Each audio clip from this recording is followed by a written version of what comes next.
നമസ്കാരം.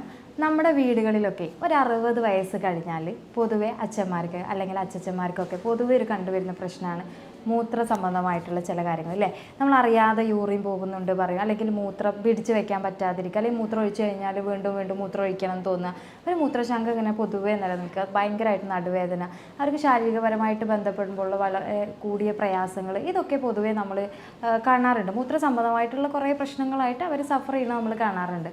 അത്തരം വിഷയങ്ങളിൽ അവർ ഡോക്ടറെ കാണിക്കും, അല്ലെങ്കിൽ നമ്മൾ പോയിട്ട് ഡോക്ടറെ കാണിക്കുന്ന അവസ്ഥയിൽ പൊതുവേ ആദ്യഘട്ടത്തിൽ ഇത്ര കണ്ടീഷൻ വരുമ്പോൾ നമ്മളത് വാർദ്ധക്യ സഹജമായിട്ടുള്ള കാര്യങ്ങളാണെന്ന് പറഞ്ഞിട്ട് നമ്മൾ അതിനെ മൈൻഡ് ചെയ്യാതിരിക്കുകയും ഒരു പരിധി കഴിഞ്ഞാൽ പിന്നെ നമ്മൾ കൺസൾട്ടേഷന് വേണ്ടിയിട്ട് പോകുമ്പോൾ നമ്മൾ ആദ്യം ചെയ്യുക കുറച്ച് ടെസ്റ്റുകളായിരിക്കും, യൂറിൻ സംബന്ധമായിട്ട് എന്തെങ്കിലും ഇഷ്യൂസ് ഉണ്ടോ എന്നുള്ളതൊക്കെ അല്ലേ. അത്തരം അവസ്ഥകളിൽ നമ്മൾ ചെന്ന് പിന്നെ യൂറിൻ ടെസ്റ്റ് ചെയ്ത് അതിൽ പ്രത്യേകിച്ച് പ്രശ്നങ്ങളൊന്നും ഇല്ല എന്നുണ്ടെങ്കിൽ ഫർദറായിട്ട് നമ്മൾ പോകുമ്പോൾ പിന്നീട് നമ്മളൊരു USG ഒക്കെ എടുത്ത് നോക്കുമ്പോഴാണ് പ്രോസ്റ്റേറ്റ് ഗ്ലാൻഡിന് എന്തെങ്കിലും പ്രശ്നങ്ങളുണ്ട് എന്ന് അറിയാം. അപ്പോൾ ഈ പ്രോസ്റ്റേറ്റ് ഗ്ലാൻഡിൻ്റെ ബുദ്ധിമുട്ടും പ്രോസ്റ്റേറ്റ് ഗ്ലാൻഡിന് വരുന്ന അണുബാധയൊക്കെ നമ്മുടെ നാട്ടിൽ വളരെ കോമൺ ആണ്. പൊതുവെ 60 വയസ്സ് അല്ലെങ്കിൽ 40 മുതൽ 60 വയസ്സ് കഴിഞ്ഞാൽ അല്ലെങ്കിൽ ഇൻ ബിറ്റ്വീനൊക്കെ ഉള്ള കാര്യങ്ങളാണ്. അപ്പോൾ അത്തരം വിഷയങ്ങൾ നമ്മൾ വളരെ മൈന്യൂട്ടായിട്ടും നമ്മൾ ചെറിയ രീതിയിലൊക്കെ ശ്രദ്ധ കൊടുത്തു പോകുന്ന ഈ ഒരു കണ്ടീഷൻ പിന്നീട് പ്രോസ്റ്റേറ്റ് ക്യാൻസറായിട്ട് മാറുന്നൊരവസ്ഥയിലോട്ട് പോകാറുണ്ട്.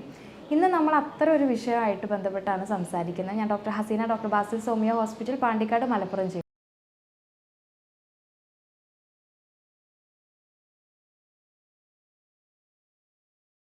പൊതുവേ പ്രോസ്റ്റേറ്റിസ് അല്ലെങ്കിൽ പ്രോസ്റ്റേറ്റ് ഗ്ലാൻഡ് ബുദ്ധിമുട്ട് എന്നൊക്കെ പറഞ്ഞു കഴിഞ്ഞാൽ നമ്മുടെ നാട്ടിൽ ഇപ്പോൾ പൊതുവെ എല്ലാവർക്കും അറിയാം. കാരണം ഒരു സ്ത്രീകൾക്ക് യൂട്രൈൻ ഫൈബ്രോയിഡൊക്കെ വരുന്ന പോലെയാണ് പുരുഷന്മാരിലൊരു 60 വയസ്സായി കഴിഞ്ഞാൽ മൂത്ര സംബന്ധമായിട്ടുള്ള പ്രശ്നങ്ങൾ വരിക. അതിൻ്റെ ഒരു റീസൺ മിക്കവാറും 90% കേസിലും ഈ ഒരു പ്രോസ്റ്റേറ്റിക് ഗ്ലാൻഡ് അല്ലെങ്കിൽ ഗ്രന്ഥിയുടെ അണുബാധയോ അല്ലെങ്കിൽ അത് വരുന്ന എന്തെങ്കിലും ഇഷ്യൂസ് ആയിരിക്കും.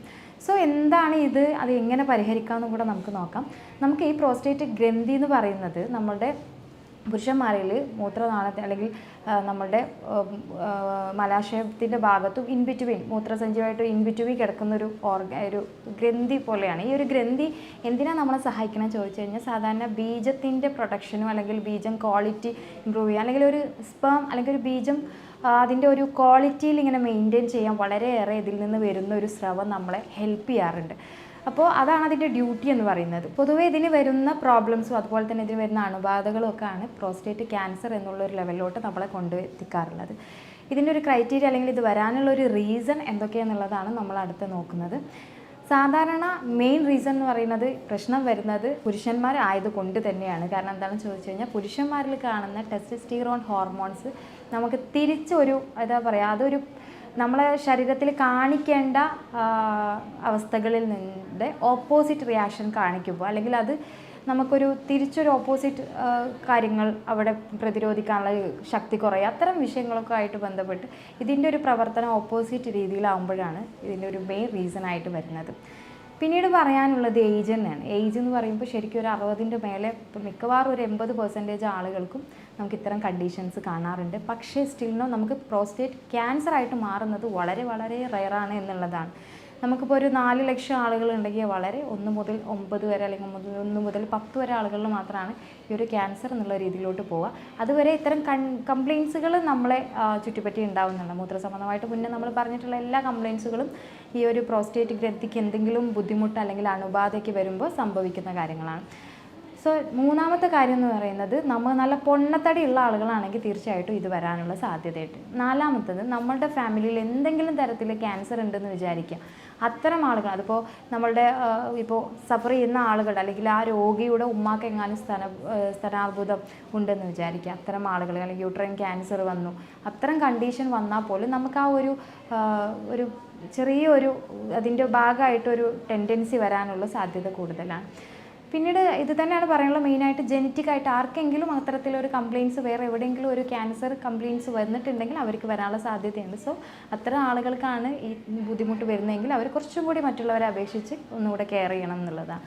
ശരിക്കും നമുക്ക് വ്യായാമം ഇല്ലാതിരിക്കുക തന്നെയാണ് മെയിൻ റീസൺ എന്ന് പറയുന്നത്. കറക്റ്റായിട്ട് നമുക്ക് പെൽവിക് ഓർഗനിലോട്ട് കറക്റ്റായിട്ട് രക്തോട്ടം കിട്ടുന്നുണ്ടെങ്കിൽ തന്നെ ഒരു 90-95% അസുഖങ്ങളും നമുക്ക് കുറവായിട്ട് വരും. സോ ഒരു പരിധിയിലപ്പുറം നമുക്ക് കൊഴുപ്പ് കെട്ടി നിൽക്കുക, ശരിയായ രീതിയിലൊരു ബ്ലഡ് സർക്കുലേഷൻ ഇല്ല, അവിടെ നീർക്കെട്ട് വന്നുകൊണ്ടിരിക്കുക, അതല്ലാന്നുണ്ടെങ്കിൽ അവിടെ പ്രതിരോധിക്കാനുള്ളൊരു കഴിവ് അവിടുത്തെ ഓർഗൻസിന് നമ്മുടെ ശരീരത്തിന് ഇല്ല എന്നുണ്ടെങ്കിൽ തീർച്ചയായിട്ടും ഈ ബുദ്ധിമുട്ട് വരും. സോ നമുക്ക് എക്സസൈസുകൾ മസ്റ്റായിട്ടും നമുക്ക് പ്രോസ്റ്റേറ്റിസ് ആണെങ്കിലും ശരി, നമുക്ക് പിന്നീട് ഗ്ലാൻഡ്സിന് വരുന്ന എന്ത് ബുദ്ധിമുട്ടാണെങ്കിലും ക്യാൻസർ എന്നുള്ള കണ്ടീഷനിൽ പോകുന്നതിന് മുമ്പേ ഒക്കെ നമുക്ക് സേഫായിട്ട് നമ്മളെ നിൽക്കാൻ സഹായിക്കുന്ന ഒരു കാര്യമാണ്.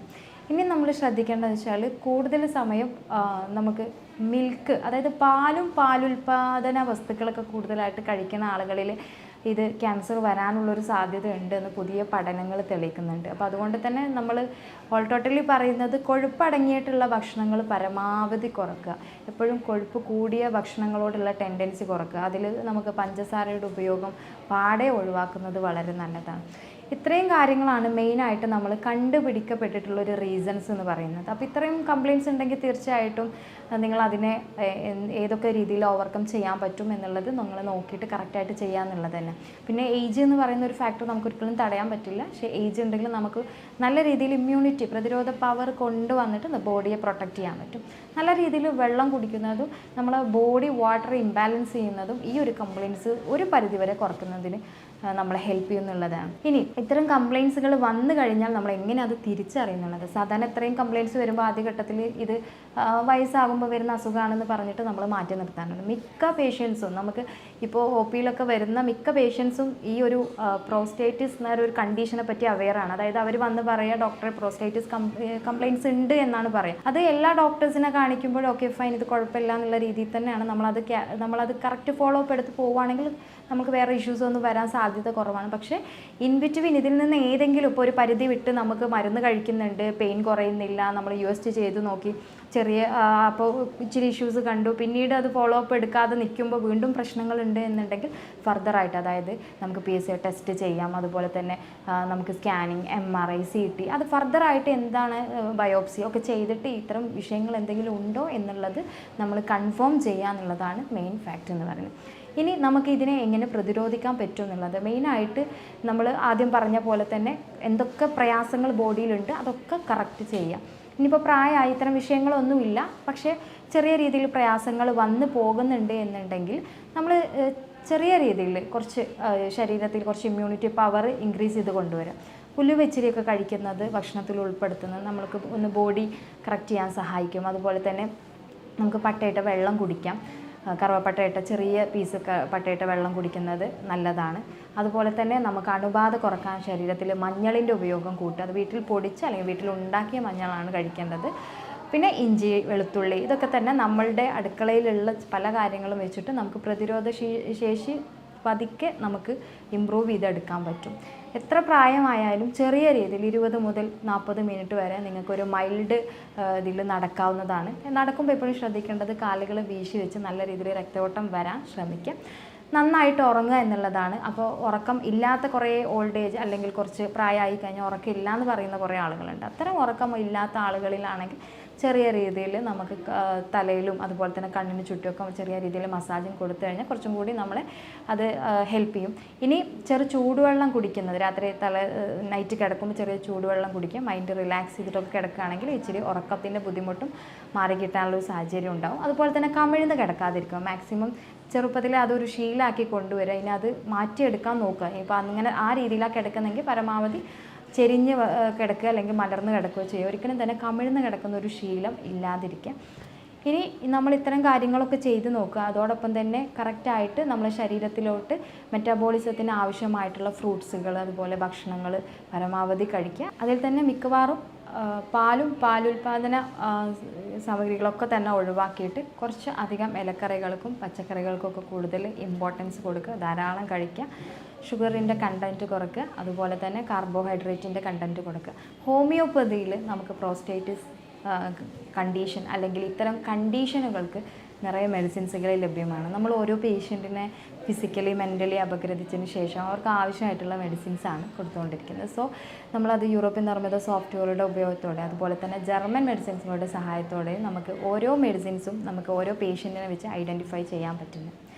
പ്രോസ്റ്റേറ്റിസ് കംപ്ലയിൻസുമായിട്ട് എന്തെങ്കിലും ഡൗട്ടുകൾ ഉണ്ടെങ്കിൽ തീർച്ചയായിട്ടും താഴെയുള്ള വാട്സപ്പ് നമ്പറിൽ നിങ്ങൾക്ക് കോൺടാക്റ്റ് ചെയ്യാവുന്നതാണ്. ഞാൻ doctor Haseena, doctor Basil Soumya hospital, Pandikkad, Malappuram.